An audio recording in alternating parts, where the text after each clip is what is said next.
The 118th Congress is just gearing up. Now is the time to tell your lawmakers that they need to prioritize your Second Amendment rights. Cheap messaging bills or anti-gun laws will not do. I'm Ben Sanderson, and this is the Minuteman Moment. As you no doubt know, the Second Amendment is under constant attack from the Biden administration, and the 118th Congress must defend gun owners from all of Biden's proposed constitutional infringements. Republican leadership-elect alerted the House of Representatives that the first gun-related bill to get a vote in the 118th Congress would be the Illegal Alien NICS Alert Act. This would expand the federal government's ability to punish NICS background checks denials. I would love it if the geniuses in leadership could explain how more background checks at gun stores will solve the border crisis. Background checks don't even make our community safer, and may even have a chilling effect on minority gun ownership, which has been skyrocketing for the past 2 years. Big reason why the background check system is broken is because it mismatches law-abiding citizens with the records of convicted felons who happen to share things like names or birthdays. This disproportionately affects minorities, such as blacks and Hispanics, who are statistically more likely to share names and therefore are more likely to get a false positive. According to published FBI data, NICS has denied 44,223 prospective gun purchasers since 1998 for being illegal, unlawful aliens. While a proponent of the bill may say that these are prohibited persons who have been stopped from illegally purchasing a firearm, in reality, across all prohibited categories, over 90% of these initial denials were false positives. The government knows this is a dumb method of flagging dangerous people because gun purchasers who are falsely denied a background check are rarely able to be prosecuted. Out of the millions of background checks run every year, around 100,000 times a buyer is denied. But only a few dozen cases out of the 100,000 are even prosecuted by the DOJ.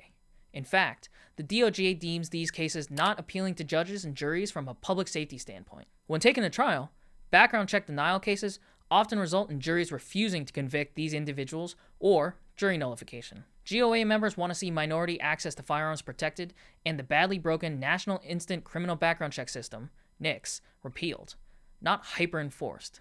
It's absurd to imagine that a member of MS-13, illegally present in the United States, would go to a mom-and-pop gun store and fill out an FBI background check form to attempt to buy a gun legally when the vast majority of criminals purchase their firearms on the black market illegally. And remember the study that proved that using a fake ID to pass a background check worked 100% of the time? Thinking our communities are safe from illegal gun purchases because of background checks is like thinking underage sobriety is safe on a Friday night at a college town because of room checks.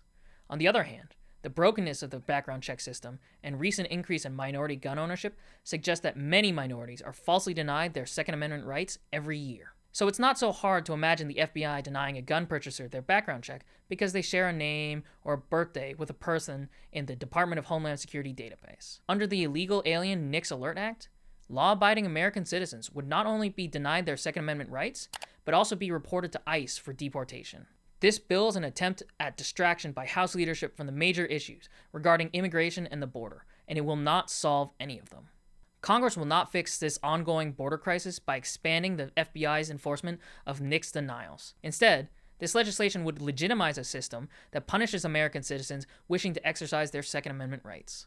The Second Amendment does not apply to illegal aliens, as they do not contribute to the security of a free state. However, the Illegal Aliens NICS Alert Act will likely have a negative impact on legal immigrants and U.S. citizens' rights to purchase firearms. Over time, enforcement of such a provision could have a chilling effect on the decisions by members of minority communities to purchase firearms. If Congress tweaks a bad law in the books, not only will it legitimize a bad system, but ICE officers will be encouraged to harass law-abiding citizens to provide their immigration status, which discourages minority citizens who recently immigrated from assimilating into American gun culture. This would do nothing to solve crimes, make our communities safer, or protect the lives of innocent Americans.